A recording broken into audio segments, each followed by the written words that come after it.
Les expériences de mort imminente sont un phénomène qui fascine de par la puissance de la sensation ressentie lorsqu'elles arrivent. Imaginez un instant une personne au bord de l'arrêt cardiaque. Alors que son monde s'efface, elle ressent soudain une paix infinie. Elle voit une lumière éclatante au bout d'un tunnel obscur, ou même se voit flotter au-dessus de son corps. Ces témoignages décrivent ce que l'on appelle une expérience de mort imminente, ou EMI. Les neurosciences qualifient ces épisodes d'état de conscience déconnecté, survenant dans un contexte de menace vitale pour le cerveau. Les EMI ne sont pas rares. On estime par exemple que de 12 à 18% des survivants d'un arrêt cardiaque en ont vécu une. Alors, nous allons voir en détail ce que c'est qu'une EMI.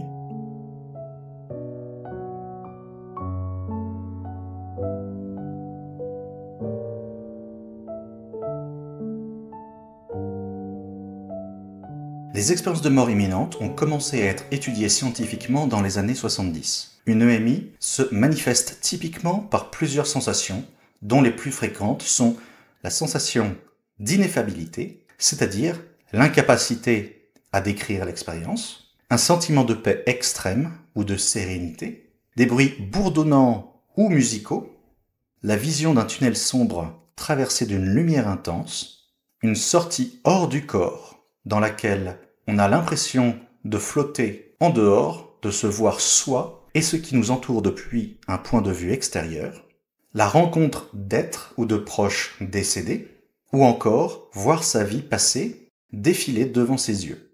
C'est en 1975 que le psychologue Raymond Moody avait identifié jusqu'à 15 de ces caractéristiques.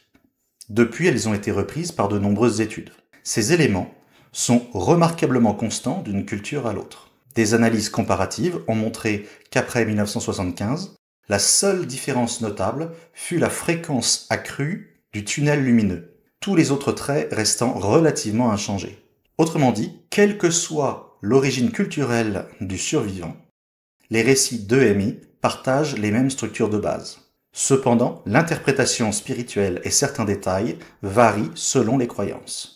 Précisons que Raymond Moody, qui a popularisé le terme d'EMI en 1975, n'affirme pas formellement que ces expériences prouvent l'existence d'une âme ou d'une vie après la mort, mais lui-même en suggère fortement la possibilité, tout en restant prudent. De nombreux non-scientifiques et théologiens affirment qu'il aurait prouvé l'existence de quelque chose d'immatériel. Cependant, Raymond Moody n'est qu'un psychologue, et son affirmation n'est pas basée sur des données neuroscientifiques. Sa suggestion que les EMI pourraient avoir quelque chose d'immatériel est faite sans fondement scientifique. De nombreux travaux ont été faits depuis pour comprendre ce qui se passe dans le cerveau. Plusieurs mécanismes cérébraux contribuent à ces expériences. D'abord, l'hypoxie cérébrale joue un rôle central. Privé d'oxygène, le cerveau en quelque sorte rétrécit son champ visuel. Les fibres périphériques s'éteignent les premières, ne laissant qu'un champ central d'où vient l'impression de vision en tunnel. En situation de crise, comme arrêt cardiaque ou un choc important au cerveau, on observe fréquemment ces symptômes d'hypoxie, des visions grises ou floues et en tunnel. Parallèlement, la chute d'oxygène et la montée du CO2 déclenchent une salve neuronale massive et la libération d'endorphines et autres neurotransmetteurs. Autrement dit, le cerveau affamé devient hyperexcitable, générant des activations électriques et chimiques intenses. Cette surcharge peut produire des visions et des sensations hallucinatoires. Par exemple, un flot d'endorphines pourrait expliquer le sentiment de béatitude décrit dans les EMI. Des chercheurs avaient proposé en 2010 un modèle intégré nommé Neptune, selon lequel l'hypoxie, le CO2 et la dérégulation métabolique expliquent ces phénomènes. Il était alors proposé comme hypothèse d'une base pour la continuation de la recherche. Mais l'étape suivante est arrivée il y a quelques jours, en avril 2025.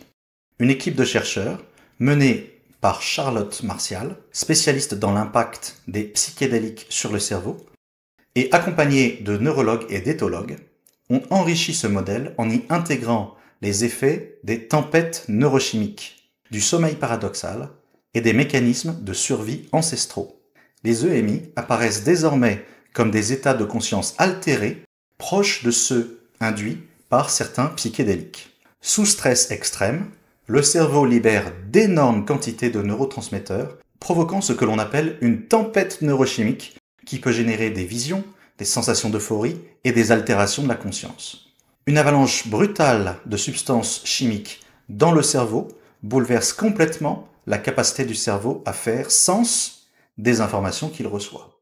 La jonction temporopariétale, ou TPJ, est une région du cerveau située à la frontière entre le lobe temporal, impliqué dans la reconnaissance des objets, et le lobe pariétal, qui traite notamment les sensations corporelles et la perception spatiale. Son rôle principal est d'intégrer en permanence les informations sensorielles, dont en particulier les informations visuelles, auditives, tactiles et vestibulaires.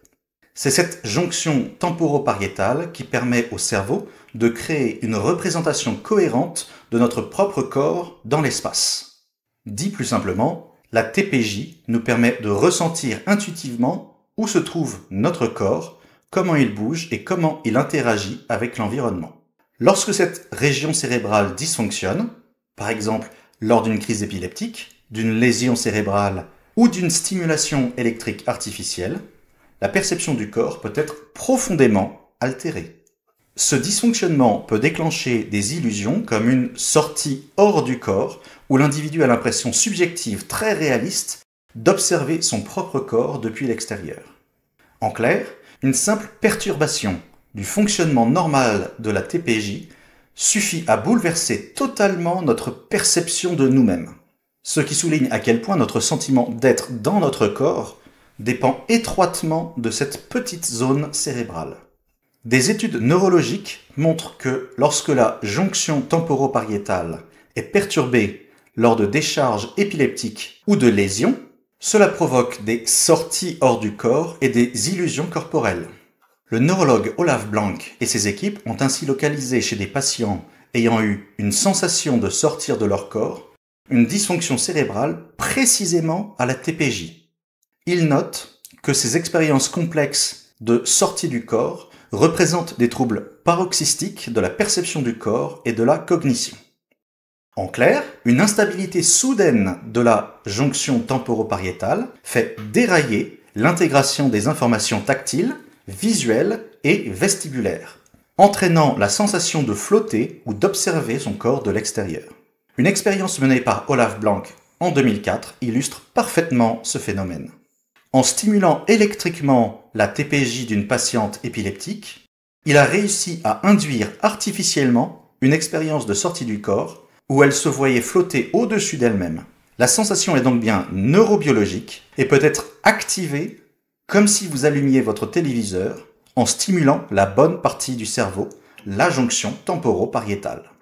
Enfin, le sommeil paradoxal, ou REM, peut s'inviter dans le cerveau d'un mourant. Kevin Nelson a montré en 2006 que lors d'un stress vital, le cerveau peut mélanger des éléments du rêve REM et de la conscience éveillée, rendant la frontière entre veille et rêve poreuse. Ce mélange étrange, observé en EMI, ressemble beaucoup à ce que l'on vit lors d'une paralysie du sommeil, où des rêves très réalistes s'immiscent dans notre conscience éveillée.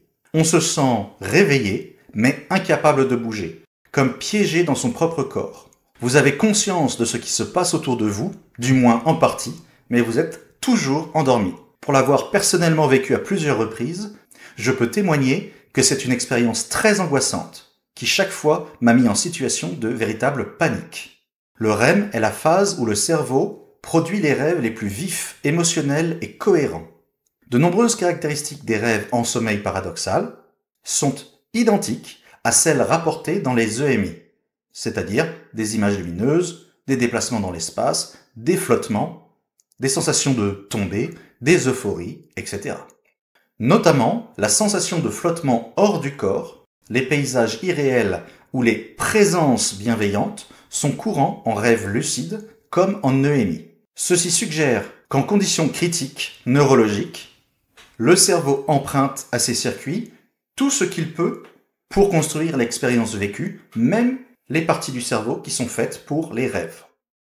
Le cerveau n'est pas une simple caméra enregistreuse du monde. Il construit activement notre perception en fonction des capacités limitées de nos sens. Chaque sensation, chaque expérience est interprétée et filtrée de manière à ce qu'elle soit compréhensible et utilisable.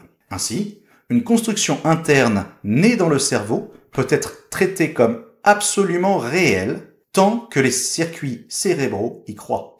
Dans le même temps, les EMI sont entourés d'une charge émotionnelle intense. Sous le choc, le cerveau cherche désespérément du sens. Face à l'urgence de l'état de choc neurologique, il encode ses hallucinations comme des souvenirs saisissants. Un souvenir fortement chargé en émotions s'imprime profondément et devient pour le sujet une vérité vécue. Enfin, nos biais cognitifs jouent à plein. Après avoir vécu l'expérience, le cerveau va répondre à ses besoins de causalité, de cohérence et de certitude. Le besoin de partager son expérience extraordinaire va encourager la transmission et la capacité à trouver une communauté de gens étant passés par un traumatisme similaire va encourager, par le besoin d'appartenance, à renforcer l'envie de lui donner davantage de signification. Plus le temps va passer après l'expérience de mort imminente, plus le cerveau va inventer des détails et des histoires pour expliquer ce qu'il a vu, comme nous l'avons vu dans « Le marxisme est une religion ». En résumé, toutes ces forces internes contribuent à ancrer l'expérience comme réelle. À ce jour, tous les éléments observés peuvent être expliqués par les mécanismes biologiques connus du corps et du cerveau. L'hypoxie, les décharges électriques neuronales et les mécanismes physiologiques de défense, tels que par exemple la libération d'adrénaline ou d'endorphine, suffisent à rendre compte des lumières, des perceptions et de l'euphorie rapportées. Il n'y a pas besoin d'un principe spirituel pour comprendre la sensation. Vivre quelque chose, même d'extraordinaire, ne signifie pas que son origine soit extracérébrale. Tout nous montre, à ce jour, que la conscience est façonnée par le cerveau. Comme le rappellent les neurologues, modifier l'activité cérébrale par le stress, des drogues ou, bien évidemment, l'hypoxie provoque des états de conscience altérés sans faire appel au surnaturel. En clair, les EMI peuvent être vus comme un phénomène purement neurobiologique, certes fascinant, mais qui ne nécessite aucune âme immatérielle. Les EMI révèlent avant tout la très grande capacité de notre cerveau à générer du sens, même là où il n'y en a pas. Comme le résume Antonio Damasio, nous sommes tous des machines à ressentir qui pensent. Bien entendu, il nous reste beaucoup de choses à apprendre et découvrir sur notre cerveau.